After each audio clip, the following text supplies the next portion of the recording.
Good afternoon and welcome to CMI Thailand.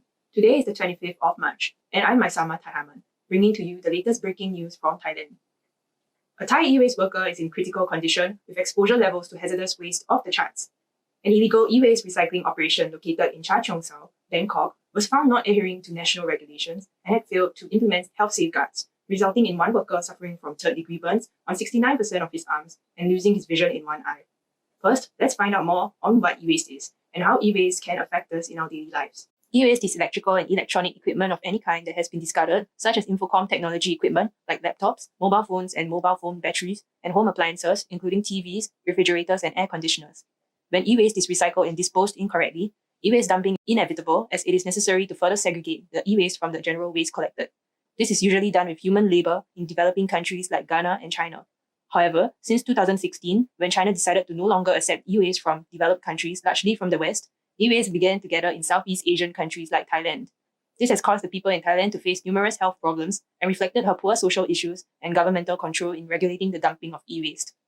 Based on the UN Global E-Waste Monitor, there are increasing levels of e-waste generated globally and also a rise in improper and unsafe treatment and disposal methods which involve burning at dump sites.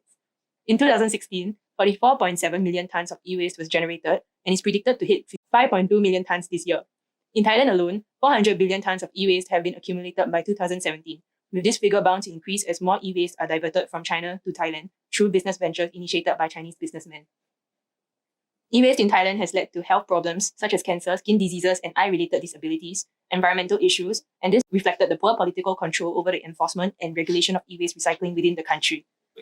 We'll now take it to the ground to Nakao Titisut to tell us more. Thank you, Maisama. I'm now here at Kamsrat Hospital, and we are heading to interview the injured worker. Hello, how are you? Could you please tell us what happened?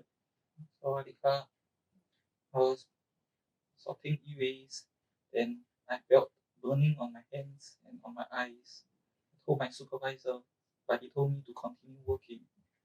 Here we are with the injured worker here who had experienced third-degree burns on 69% of his arms and his eyes injured from lead chemicals from the e-waste.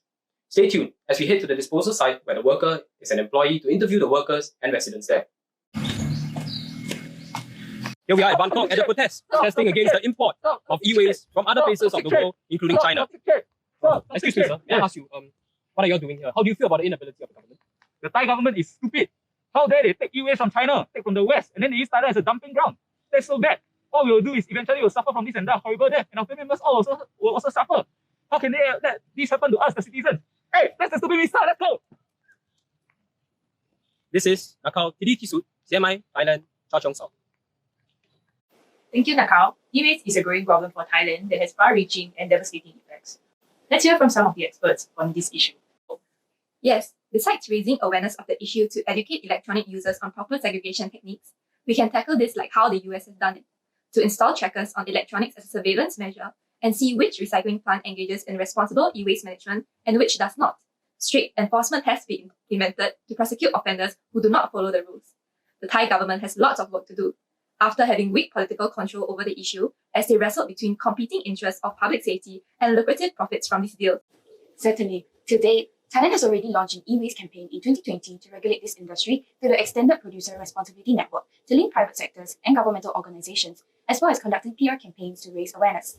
But theories and practices currently do not align, and there is a need for proper approval and licensing schemes for EPR regulations and recycling centers, development of mechanisms to ensure storage and recycling safety, and better education of the public so that governmental policies will be complementary and more effective. Thank you so much for staying with us. And that's all for today. Once again, I'm Maisama delivering you the hottest news from CMI Thailand. Have a great day.